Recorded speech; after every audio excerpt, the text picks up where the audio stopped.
Hello, everybody. It's David. Back for how many we've done, I don't know, but we're back for Thursday paint-alongs. Thanks for coming by and painting with me. Today we're doing actually I'm back from Duluth where it was snowing last week and we did a fall scene. So this week we're in a fall scene, our fall area where it's fall, and we're doing a snow scene. So a little bit of difference here. So this week we're gonna teach you a little bit about a snow scene. I think this is Yosemite, I think. Somebody said that this was Yosemite in my class this afternoon. I painted it already this afternoon, so made a couple mistakes in it, and that's always good for you guys when I make a mistake in the afternoon, because then you guys learn even better. And actually, those people also will learn that during class this afternoon. So let's go right to, I'm going to head over here to the value study here. I'm going to show you a little something that I did this afternoon. So here is, let me show you what I did. And so here you'll see the scene is very blue. The photograph is very blue. I'm not going to go with totally just all the blues that they had in there. And another thing I'm not going to do is I'm going to change things around a little bit. And I also put some people in this one in the drawing and stuff. So if you see right here, I turned the photograph black and white and made like little planes of values. And if you can see, it's dark, middle, light, and lighter. And so we're going to kind of follow those value pattern. The value pattern, I didn't do a value study, but sometimes when you turn the image black and white, and then I put a filter on it in Photoshop just to show you how I'm going to be thinking about the values in the painting. Also, if you see right here, this plane right here, where the land is in shadow, the snow that's on the ground is in shadow. But what I'm going to do is I'm going to do like I did here in my painting this afternoon. I'm going to make it light so it looks like the light is falling across the snow and not in shadow and stuff. So I'll do a little bit of that in my sketch here too. I'm going to show you real quickly. You see I put a couple people in there, a couple people in the front there, and so I just penciled it up. And yeah, see right here, the people right in that area. So I put a couple people in there. You can do whatever you want. You can leave people in there, put people in, take them out, don't put them in, whatever you like to do, but follow these value patterns. The value pattern is the value pattern. You have to follow the value pattern no matter what color you use. The colors I'm going to be using, as you can see, I'm going to make them, the light is coming basically from the right here and hitting this mountain.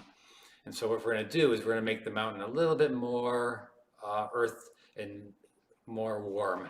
So I'm also going to make these trees right here. The trees back there are blue and they look like the shadow of this tree, or this mountain here.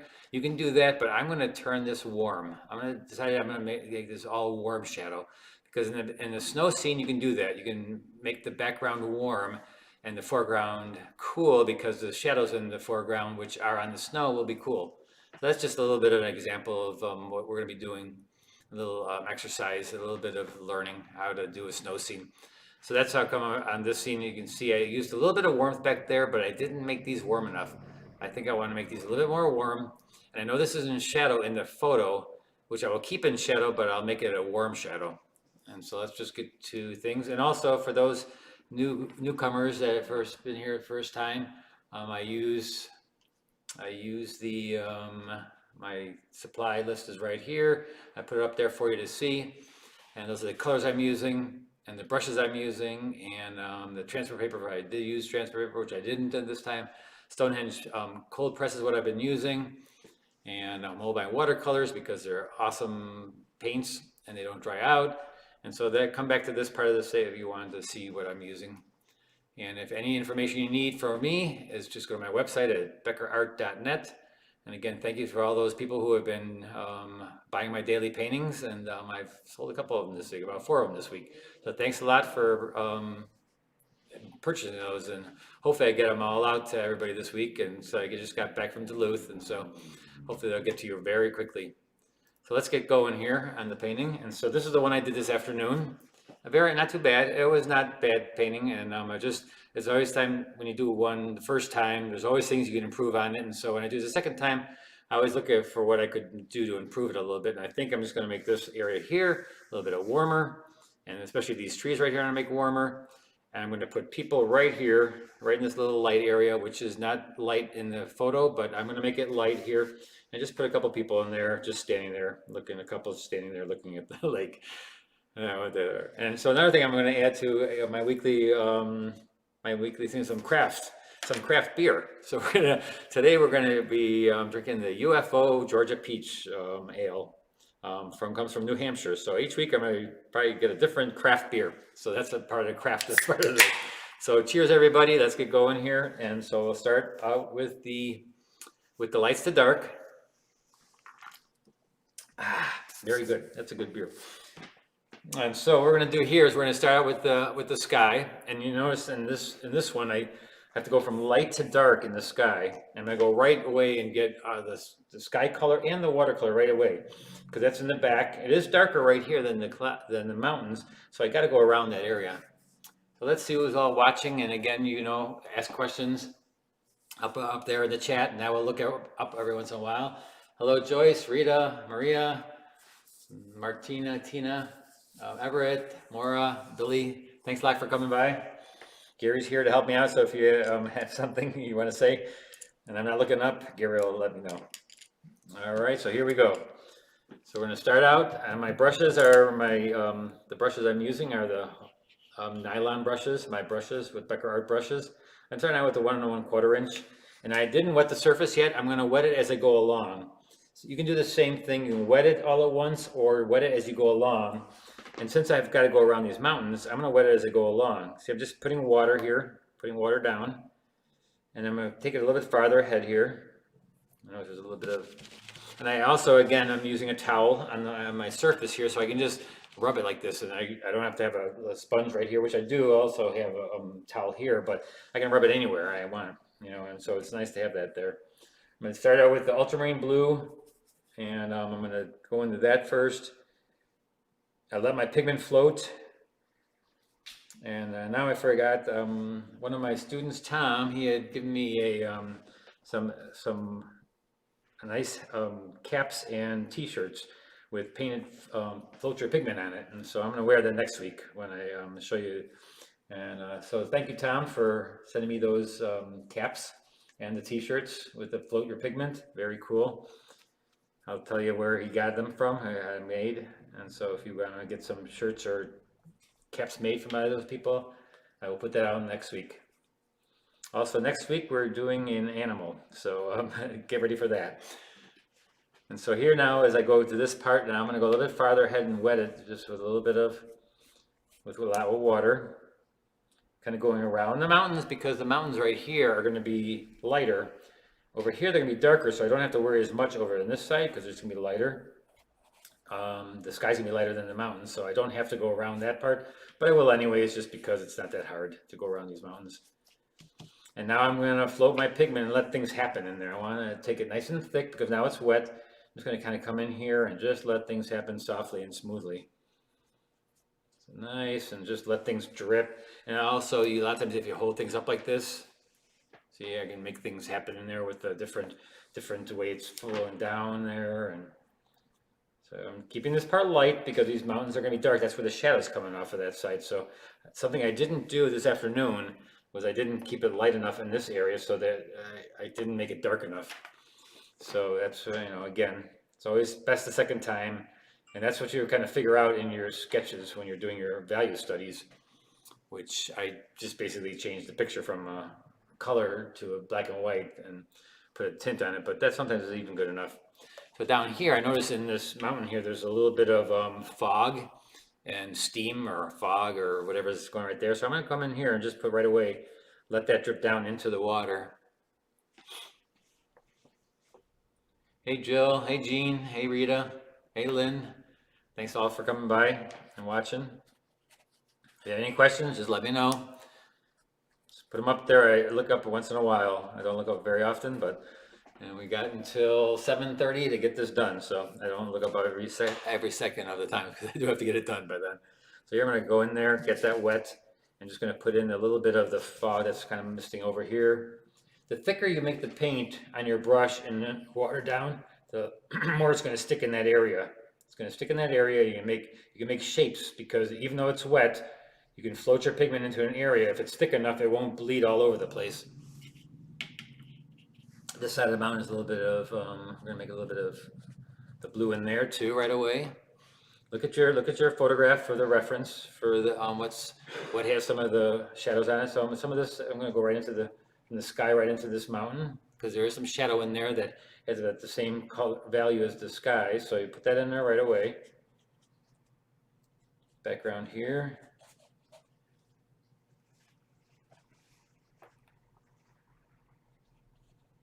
All right, so there we go. Now we're going to come down here, and I got the sky pretty much where I want it. And if I feel like I needed some more, I got to get it done now. Don't go back into your sky after you got it done. And get it done while it's wet. When it starts getting dry and you lose that sheen, that's called no man's land. You do not do anything when you do not do anything to that area. Just kind of go in there, and when it starts getting a little bit of where it's the sheen, you don't see it, that's damp, and you don't work in the dampness because you get a watermark. So just leave that alone then. I'm gonna leave that like this. I think that's okay. All right, so now right into the water. You use the same colors that you used up here in the water, because the water is basically, in this photo, it's very still, this water, and I was always told by my, by Irving Shapiro, my mentor, that you should never paint the painting of water like it's a glass, like a mirror, because you should put a little bit of movement in the water, and so I'm gonna put a little bit of movement by putting a little cross, back and forth horizontal lines in the water. And I'm leaving this part alone so that I can use the color of the mountain when I get that established inside the water. So I'm leaving this a little bit, only the parts that are showing the sky, not the parts that are showing the mountain yet. I'm just going to go in here and get some of that in there right away. Down here, I added rocks, if you can see. There's one rock in the photo up there. I'm adding a few in the front here. I'm just going to make that a little bit more land coming around here, and have a few more rocks in the water. So there we go with and this is going to go dark to light, like this is going dark to light. Now there I made a little boo-boo because that was damp. And so there, I just did that to show you. Cheers. All right, so here we go in here, get a little bit of.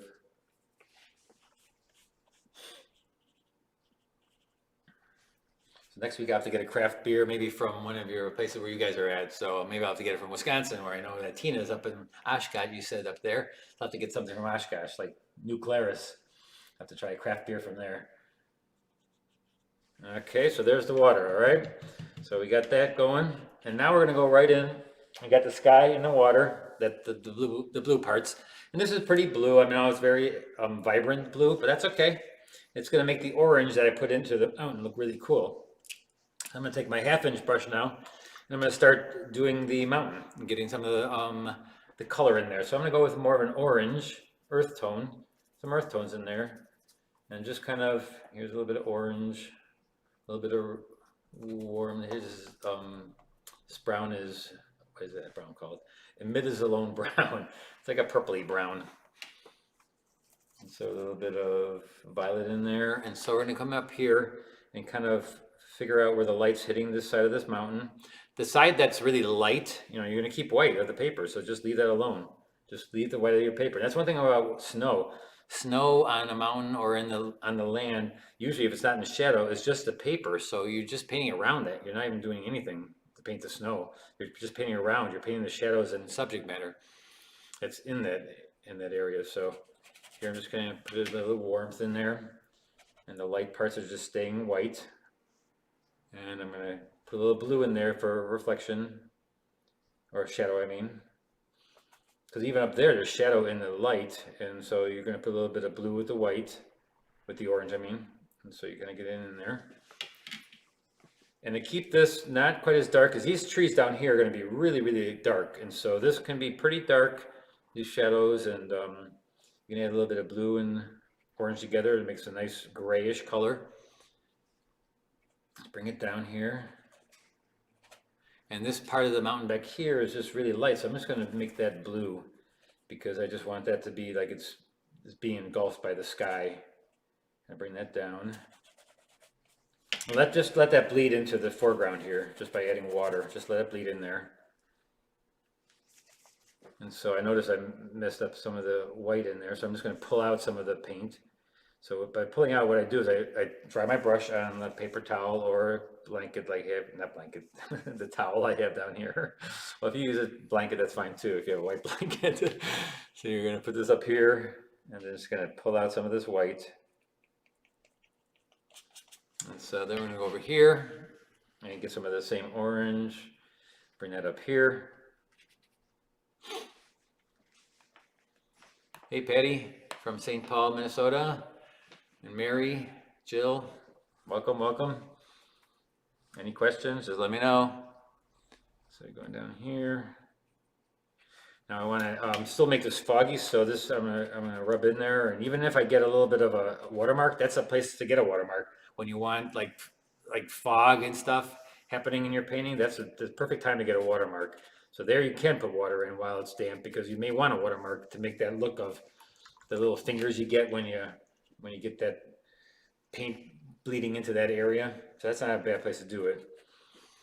And so then I've got a little bit of land coming down here. I'm going to make that a little bit of orangey blue here. So I'm going to bring that down. This is about a middle tone. I'm still working my middle tones and lights. I haven't gotten to my darks yet. These are all my middle tones. I'm coloring. Always color first with your lights. Color everything that you see. You get the color scheme that's going. I'm definitely going to be using orange and blue as my color scheme. My values are going to be what I saw in that first image. You know, you look and you squint your eyes. I turned it black and white. Now this part of the mountain is in the light, and this is going to be in the shadow. So I can use the same kind of colors over here in the shadow side. And I'm putting my darks. This again is my color. I'm coloring there. I'm putting some of the color in. And again, the background of snow scenes can be warm. It can be warm. I know warms usually bring things forward, but I got a lot of things overlapping it later.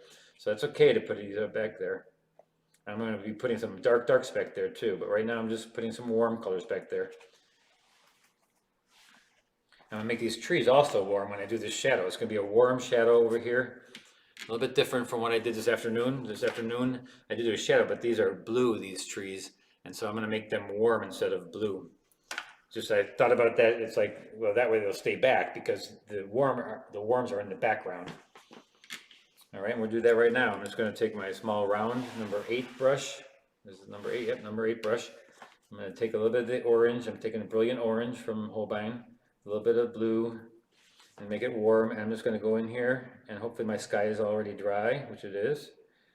And I'm just going to go in here. I did have to turn the furnace off in this my little area here, my gallery, because it's so loud that you would hear it and you wouldn't be able to hear me.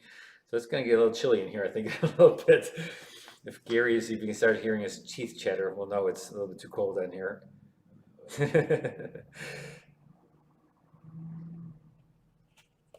So see how these trees now are warm and nice and. I go in here, see that's little warm trees back there this time, and bring them right up into this part. These are trees that are in the background. I'm using planes, different planes. This is back in the background, and I bring things back, and I'll bring things forward on top of that, which should be darker. And now this back here will be right to the edge where the snow starts. And then this will bleed right into this part. Right into this dark. This is all gonna be dark trees right there, so that's okay to keep that nice and just go right in there. It's gonna be covered up. Now I'm gonna take my bigger brush again, my 1.5 inch brush. Now I'm gonna get this shadow in here, which is a little bit darker now. I'm gonna start out with a little bit cooler. I'm gonna go with a Prussian blue, maybe a little bit of orange, maybe a little violet. You know me and violet. I gotta put a little violet in everything. So gonna get that a little bit darker. And do I want it that dark? Yeah, why not? It's going to dry 20% lighter. Remember, all your paints dry 20% lighter. So if it looks right while it's wet, it's wrong because it's going to dry 20% lighter. So you got to make it look wrong and make it 20% darker than you want it. That's the hardest rule. I can say that for all my students, myself included. It's the hardest rule to follow because we like the things to look right when we're painting, but we have to make it look a little bit darker than we want it. Let's see, there's a shadowing now, so we're getting into a little bit of our darks here, a little bit darker. Just put that in there. There's the purple, blue, there's everything in there. Ultramarine blue. right into the shadow part. If I wanted to make snow on these trees, I could do that now too. I could go across it quickly, but I'm gonna make that a really dark tree in front. I'm actually getting a little, maybe a little bit too dark. No, remember what I said. It's gonna get 20% lighter, so I gotta follow what I'm talking about here. So here we go. There's a question. Question? All right, what's the question? Is the background warm because of the sunlight? Yep. Yep, ever it is because of the sunlight and because a lot of times the trees in the snow scene are warmer. Their actual objects are actually brown and so they're in the background. So, and yes, on this one, it's definitely the sun hitting the background there. And then this foreground will be in shadow. So yes, it will be cooler. Thanks for the question. Thanks for the question. Anybody else? You just go answer away, ask away. And Gary just told me that there's, so Gary will let me know. So I'm putting the side here, dark, the side away from the sun. I'm just putting that in there.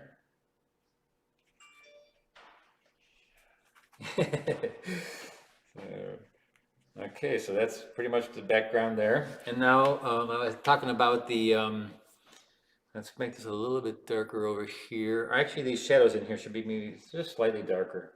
Some of the shadows can be just slightly darker in here. Because I established it and I'm just working my way darker and darker as I go along. So maybe this is basically the center of interest right in here with these people, this whole area. I like to call it an area of interest instead of a center of interest because people tend to think that a center of interest is an object and it's not always an object, it's an area. So this whole area here is your center of interest. And that will be the center of interest. And then the secondary interest will be these little couple of trees over here. So you look here first and then you look over there and you just take this tour of the painting. That's usually how it works. And so now I'm going to get a little bit of the background again, a little bit darker, just to show my center of interest, a little bit more interest to the center of interest. Give it some interest. And over here, there's also a little bit of scumbling I'm going to do. Scumbling is when you take the brush, you want to get texture, and I take it across the paper quickly, like this, and just touch a little bit, and what you see how, I'm going to take it up closer, see how it's kind of like going across, and so if you take it up close and across, and just take the side of your brush and just hit it across the side of the paper, and if you're using cold press, you're going to get that little texture in there, and so I'm just going to get a little bit of that in there, just to get some texture up there. All right, so that's how you get some texture. In some parts I let, then of course I always float my pigment. Then when it's wet, I kind of go in there and float some of it so it's all nice and soft edged and it's all doing its own thing. Now there's a little bit of shadow right here. And so it has to be soft edged. And so that shadow, if you want a shadow soft edge, I'm going to wet it first. See, I'm just going to wet it with pure water. And then I'm going to use enough pigment so I stop that edge, but it's going to be a hard edge. And if you can't get the right value and you're using a dark color, but it's too dark for that area, add a little bit of white. Because that'll give you pigment, but it'll just darken it'll lighten up your dark color that you want to use, but give you enough pigment to stop it from running all over the place. That was a trick I just learned recently on how to, using white. If you watched some of my videos, I've been using a little bit of white to help me stop some of the dark pigments to growing into a wash, keeping it soft edged. But sometimes when you're using the dark colors and you can't use the white of the paper to make you stop the edge, you do it with white. You put white in your pigment, your dark pigment, and you can stop the edge. See how I stopped the edge right there? And this is all wet right now.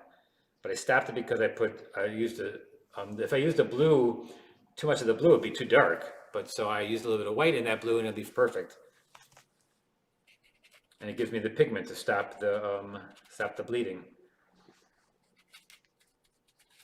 Stop the bleeding. All right, so now we're going to get some shadow in here. And we're also going to take this color from the mountain and put it in the water. Since I've got it here on my palette, I've got that orange. Right away, put that into the water too, because that's going to be back and forth with the horizontal lines when you're doing the shadows or the reflections in the water. These are reflections, these are not shadows, these are reflections of the mountains in the water. So use that color, put it right in here, horizontal lines. Horizontal lines, use a little bit of the orange. It can be a little bit darker than what's up there because you're seeing into the water, so it can be a little bit darker. Taking some of it into the blue.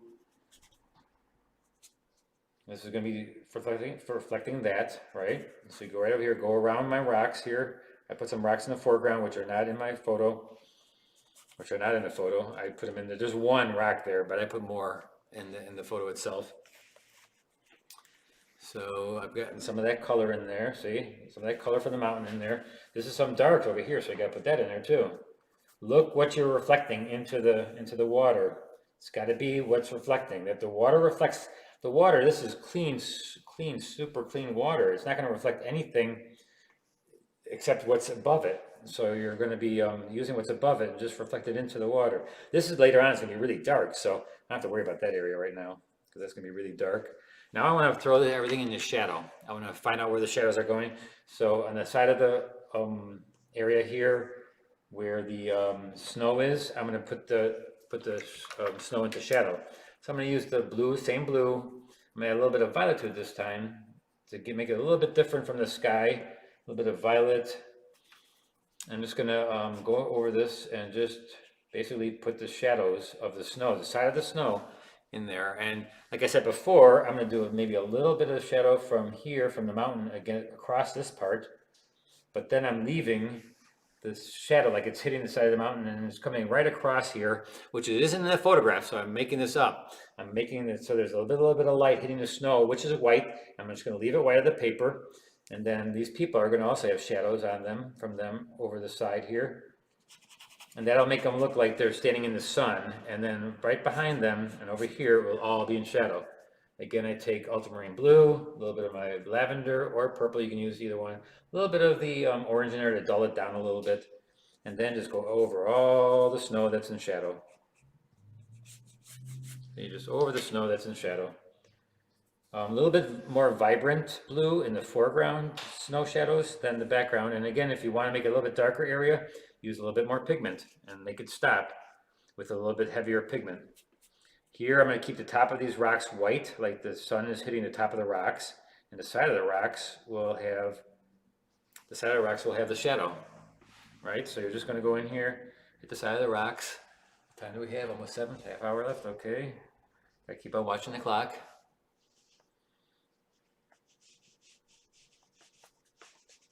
And for those of you that have looked and say, man, I can't paint that fast, don't try to paint this fast. I've worked many years to be able to go this fast in an advertising agency. You don't have to paint this fast. You can rewind this and look at it again later on YouTube and just go back and follow along and stop it when you do the first wash, second wash. You don't have to follow along. That's a little bit too hard. I've had a couple people try it and it's, I've had like 30 years experience in advertising to be able to do this in half an hour. So I'm just putting it down here. Oops, I lost a little bit of the white. Top of the rocks, I want to make it like the snow is hitting the top of the rocks. In the photograph, there's the reflection of this in the water, but I made it just snow and rocks. So either way, you can make it like the photograph. There's no problem with that either. You can just do that. You don't have to follow everything I do on here if you don't want. All right, so that's going to be the shadow now. See how the shadow goes across? Maybe put a little bit of shadow here. Maybe there's something, a tree over here hitting across and keeping that light. Later on, I'm also going to put a really dark here because of the dark trees and stuff. But right now, I'm going to leave it. And now we go right into the dark. I think I've got my colors.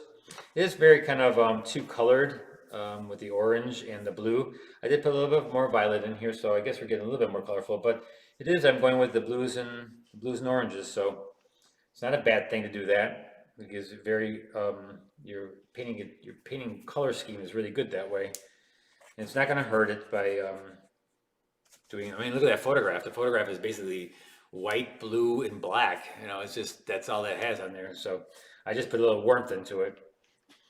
All right, so that's my middle tones and my lights. Now we're going to go right into the darks. The darks are the objects, the trees and such. And even though I say dark, doesn't mean that everything in that tree has to be totally dark. You can still put a little bit of warmth in there. But I do want to separate it from the background. I want that to come forward. And hopefully this is dry. Always check the paper with the back of your hand, not the front, because your front has oils on them. And so you'll be putting oil. Oil and watercolor do not mix. So use the back of your hand to check your painting for all those beginners who don't know that. And so let's go with the dark colors now. All right. One thing I'm going to look up, see if we've got any questions. Not yet. All right. We got quite a few people watching today. Thanks a lot for coming by and watching. And if you do finish this painting, and please show it to me on Facebook. I'd love to see what you guys do. Just go to my Facebook page and post it there. Love to see what everybody's doing. If you don't watch today, but you still want to do it, it's still up there. So go back, or if you got somewhere to go, that's fine. Cheers, everybody. All right, so dark time. So what am I gonna use for my darks? I'm gonna use all these darks over here. I've got the permanent violet, I've got Prussian blue, I've got black. Oh my gosh, I'm using black, look at that. And then I'm gonna put a little green into that by putting a little bit of quinacridone gold into that. I'll make it a little green. So I've got those trees already done. They're in the background, so I'm doing the next layer, the ones that are in front that are really dark. So look at that green. Ooh, is that nice? Put a little blue in there, a little violet, and a little black. I want it really dark, and so I'm actually drawing now. I'm drawing with my small number 8 brush, and I'm going to go up here, and I kind of lost a little bit of the pencil line, but if you lose the pencil line, you can't draw this but with the brush by itself, then redraw the pencil line. I've done enough of these trees to know how to do them, and so I don't have to redraw them back on. If you look at the photo, I can see what kind of tree it is, and I'm just going to kind of mimic that kind of tree, which is a pine tree, and so that's pretty simple. Now I'm using this one color on the outer edge, but once I get to an area where it starts becoming wet and the pigment's floating, that's when I'm going to start taking other colors like this orange. I'm just going to float it in there. Just going to dump it in there. I never use just one color on an object. There's all these other colors. Also, I want to tell you one thing I did wrong here this afternoon. I had to wipe it out. Was I did these trees. Each one of these trees I did, and it was following the edge of the mountain. And so what the problem was there is that it was like a tangent of the tree line was running right along the edge of the mountain, and that was a no-no. So I rubbed it all out right here, and I got it pretty decent. But this one is okay because I've gotten really far away from there this time. So I'm going to go in here. I'm going to do one more tree here. You can do different kind of pine trees. Different kind of pine trees have different, different branches. Some hang down, some go upwards. Some hardly have any branches. There's just a few on the top. And so look what kind of tree you're doing and just copy it. Copy it from where you photograph. Down here it's all going to be dark. See, I'm just going to scumble that in there. Scumbling meaning just taking your brush and going across it again like we did over here for texture. Just kind of go across there. And then I add water to it because I want things to float. You know me, floating your pigment. I'm going to wear that hat next week. Thanks again, Tom, for that. I'm going to wear them next week. I totally forgot about it. Otherwise, I would have been wearing it today. And got back. And so we're going to go here. Now these trees are going to be in front of this. And so I'm going to bring it down, excuse me, in front of this area. I like to put the trunks in the tree too, right down to this edge. If you look on the photograph, there's kind of like a little line here, the shadow from the ground onto the snow, which would be like blue, right? It would be a darker blue. I'm going to put that in there right away. I might as well put that in there now. That's going to be the shadow of the trees underneath there. And right away I can put a little bit on the edge of the shoreline, since I'm right down this area anyway. So right where it hits the water, I'm just going to put that in there. And so back to the trees. Leave little spaces available in between parts. Once you get it floating, once you get a little bit of water in there, don't be afraid of letting other colors bleed inside of these, inside the wash, and let them float. I'm going to make some more green with the quinacridone gold, Prussian blue. Put that in there too. What's important on this part is the outer edge of that tree. On the inside really doesn't matter because you know it's a tree. Our minds know that this is a pine tree just by the shape. And so you don't have to explain every single thing of this tree. You can go in there, do like the trunk, you can do extra trunks from the trees maybe that behind it. You don't have to explain everything. It's like this whole area is just dark. And so that's all you need to know, is that it's dark, and I know it's a tree by the outer edge and about how dark it is. Over here I'm doing another tree. This one has a little bit of, this one's still a little wet from that thing I did before, but that's okay. We're gonna make this one a little bit lighter because it's behind it. So that's cool. Sometimes there's even broken branches, or it starts again a little bit farther down the branches. Again, once you get some water in there, don't be afraid of dumping some little color in there. Another question? Where is the middle ground? Middle ground is pretty much these trees I'm doing right now. These trees I'm doing right now are the middle ground. And the foreground will be the people and this whole thing in shadow here. So this is pretty much the middle ground. So the middle ground is part of the center of interest.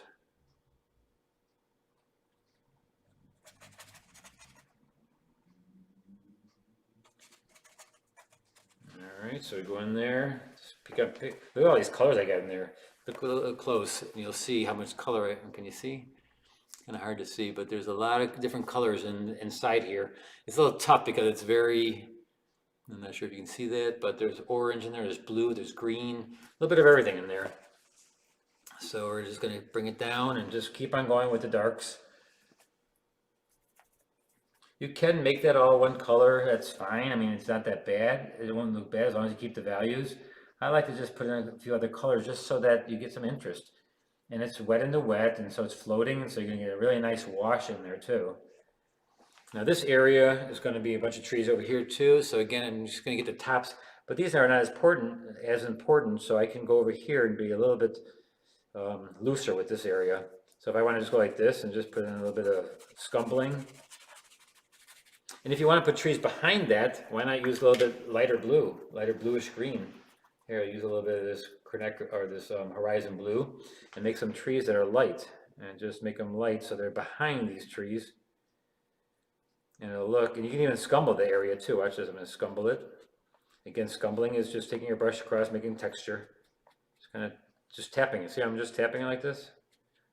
Just kind of going in there, making a little bit of trees in the background, putting a couple trunks in there.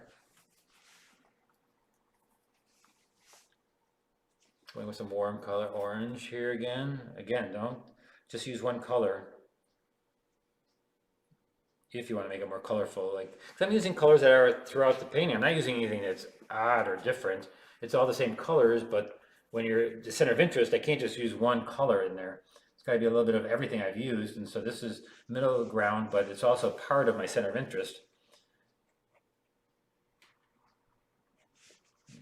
Because there's also things on the ground that are going to be, there's bushes in there and all kinds of stuff happening in there. So I'm using my small brush again. I'm not sure why, because I'm drawing trees actually, but for the bigger areas, it's nice to switch to a bigger brush where you can just let things float. And I'm making that a little bit less detailed, so I don't want my eye over there that much in this corner here. So I'm going to let that just bleed out. Let that bleed, put a little orange in there. As you're coming forward, you're getting cooler and cooler, cooler colors. And then I'm gonna put some shadow over on this side. And also, I noticed that in this picture, there was no fence along the edge.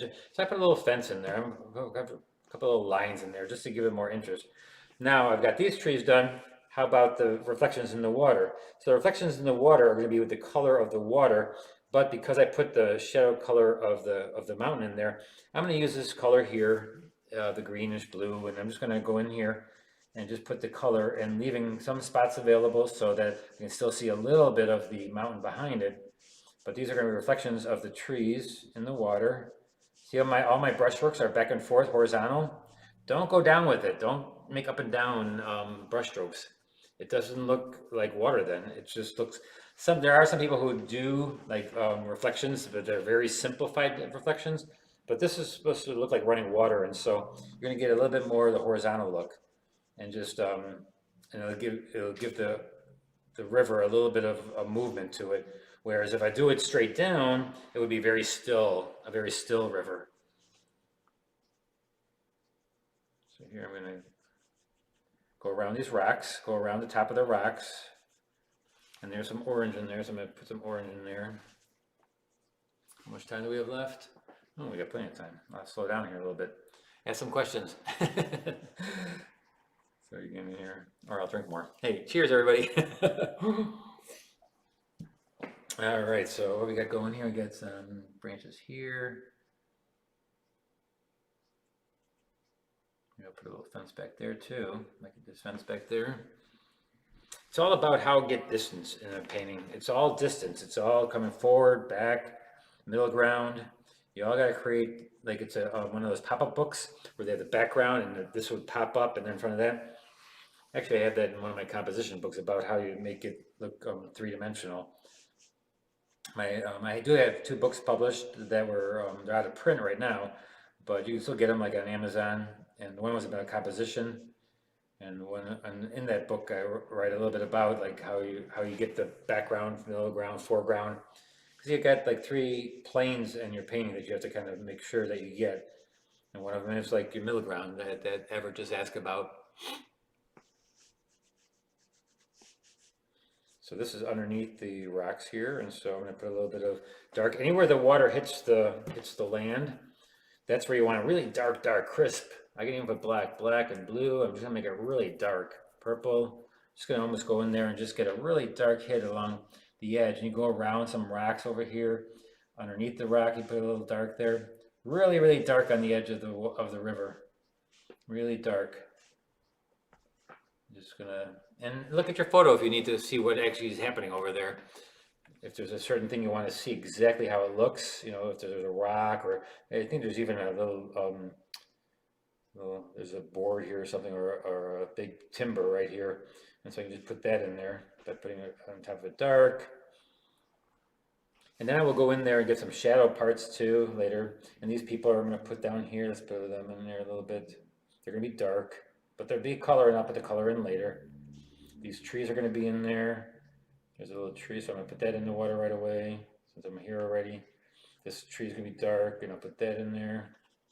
This is kind of pre-planning. It's like you know what you're going to be doing later on. But if you don't do it now, you can do it later too. It's no big deal. Down here, go around the rock here again. All right, so that's all reflecting in the water. See, I got that in there. All right, so let's switch over to this side. And so this side, we're going to get these trees. Now these trees are in the foreground, in the shadow. They're inside the shadow. I could have put some white light in here too, and I can still do that. I could maybe even use some white and make, like, some of it is in light, but then I would have to make the background a little bit darker so I could make that look like it's hitting the light. Well, let's try that. Let's put a little white. Let's make some of the branches of this tree, like there's snow on it. So maybe we can do that. Put a little snow on this. This is a pine tree, and so we'll put a little snow on this pine tree. And so I'm putting a little light in there. Shifting things around a little bit from what I did before. Here, some of the branches are going to be the light against dark background. And so that's the lights, like the little top part of it is hitting the light. Just kind of think about what's happening in your scene. Like, what is it that's going on here? The light's hitting there, maybe hitting the top, but then the bottom part is shadowed. And so the other side of the tree may be shadowed too. So here I'm going to make the tree. I'm going to make this tree a little bit more colorful because it is in the foreground. I'll put the trunk in there, a little dark underneath the snow. I'll put this a little bit closer so you can see what I'm doing here. So I'm just kind of going in there, going underneath the snow. And here I make the trunk of the tree. Make this nice and dark green, and I'm just gonna kind of go in there. And you notice how I shake my hand? If you're a nervous person, this is perfect for you. If you have the shakes, this is perfect because you can just shake a tree in there. See that? Look at that. I remember having a lady who she was an older lady and she couldn't keep her hand steady. I said, boy, this is the kind of painting you want to do for yourself because it's perfect. If you got the shakes, just go in there and just go ahead, let it go, and just do it. And use it as your style. You know, I told her, use it, that's your style. You can have a nice loose style. Here we go here, see, I'm shaking. I'm so nervous. So we're going right through here, and we're just gonna come down here. A second point of interest, that's this area. This is my center of interest. This is the secondary. I call it the secondary interest. It's where your second, your eyes go at after you see the first interest, the center of interest. This is the secondary interest over here. Now I'm going to use the brush that John Lovett uses on all his paintings. He uses this little bristle brush, and I use it for using it for the foliage on a lot of things. It's really cool. That's what I did over here this afternoon. I kind of put it here. I just use it and I just dab it a little bit, and you get a little bit of nice foliage going on. But I'll do that in a second. But first I'm going to go here and let me put these poles in here right away. So those are just dark brown, a little bit of violet, black, really dark.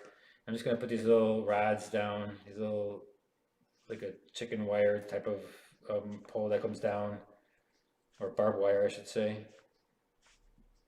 These little poles, like a little cheesy fence out there.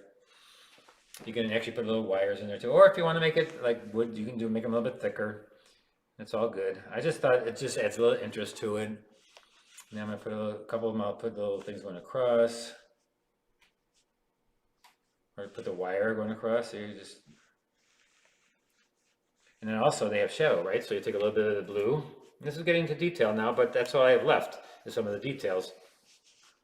So I'll put a little shadow from each one of these little sticks. Just bring them over to, sun's coming this way, right? In the side of this, and then even this, take a little bit darker blue, ultramarine blue here. I'm just gonna put it across here. Taking each little pole right here. Bring it across, boom, boom, boom.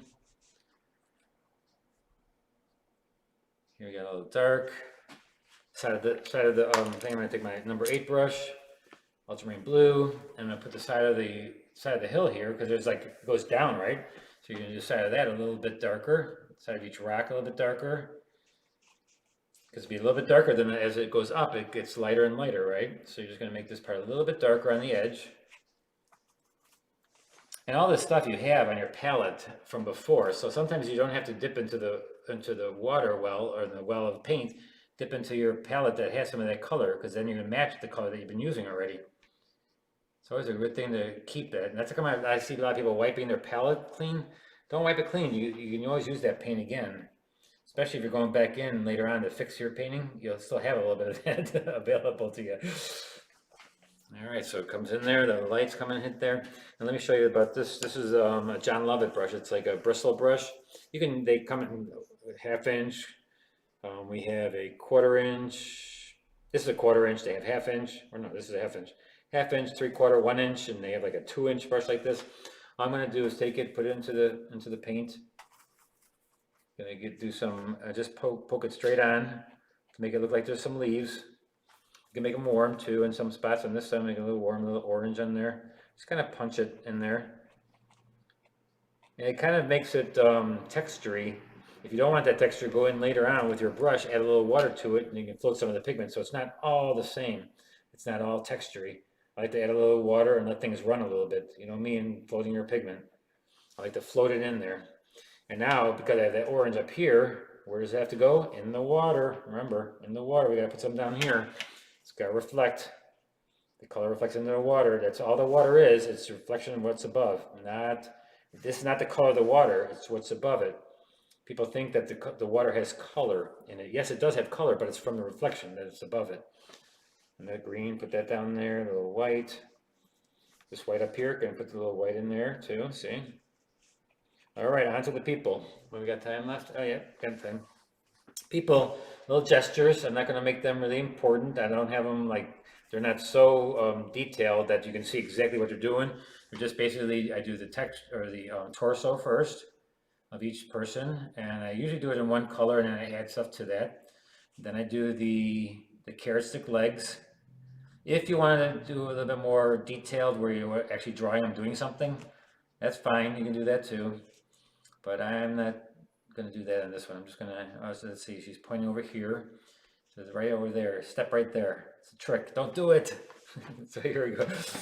Make little stories up when you're doing the people. She's got orange pants on, or red pants. And then we got the little heads. Make the heads a lot smaller than you think. They're always a lot smaller than people make them. Don't make them balloon heads. And maybe he's got his hand on this pole right here, or maybe he's got a walking stick. You never know. Maybe there's a dog right here. There you go. All right, and so then I'm gonna give him maybe a red coat. Since he's got orange pants, I give him a red coat, and then we're gonna put that down here. A little red in the water, a little orange for her pants in the water.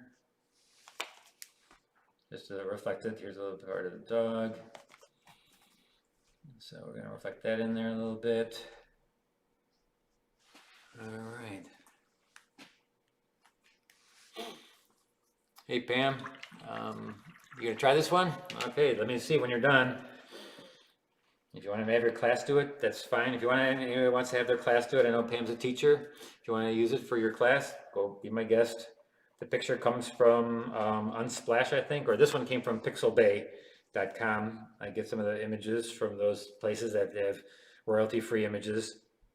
This is a royalty-free image from Pixel Bay. I forget the name of the guy who took the picture, but you can go there and find all that stuff. Really nice pictures, really nice paintings, or pictures, photographs, I mean. And I think we're good here. I think that's pretty much it. Let me check the question.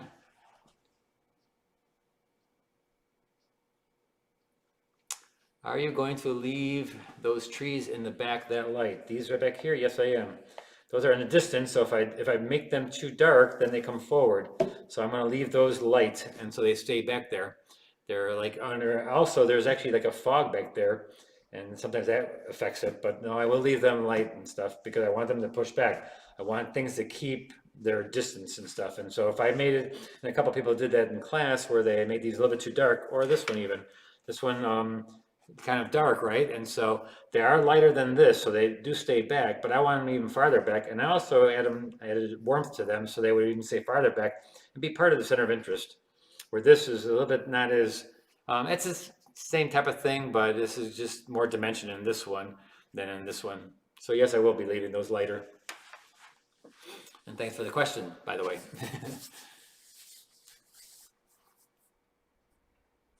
Any other questions? Let me see. So much prettier than the photo. Yes, and so when you're doing a photo, I always like to make it a little bit better than the photo, or just try to make it different from the photo, because you're not the photographer, you're a painter. And so if you can do something different and give it life, like putting people in there usually gives it life a little bit. And what's that? A little white. Oh, there's a little star. Look at that.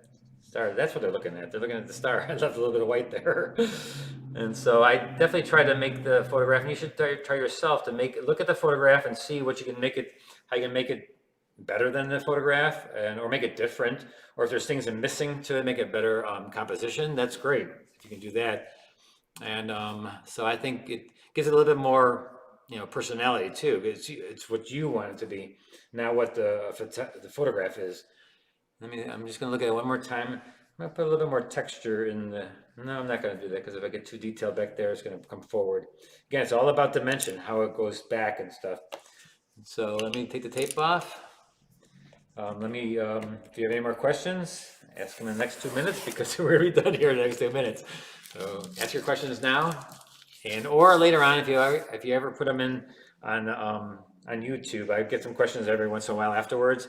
Just put them on YouTube, put them in the underneath the part. It's not the chat then, it's the part of the video that you can post something there. So you can do that too later on. And if you need to ask me any questions about anything, again, go to my website. I have an email address there, or an email place where you can email me on my website and ask me a question.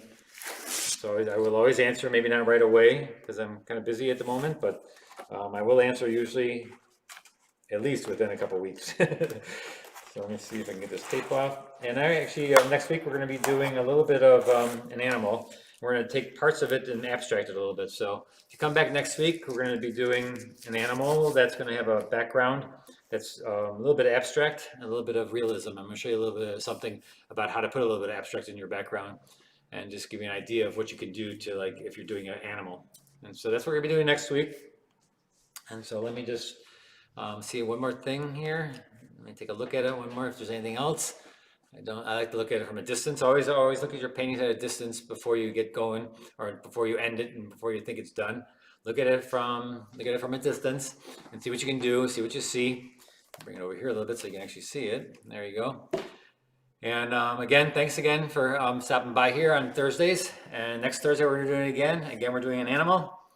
And any questions before then? And if you need to find the photograph, again, go to my website. Everything's on my website, or get my newsletter, sign up for my newsletter on my website. And so we will see you next Thursday. All right. We'll see you later, guys. See you next Thursday.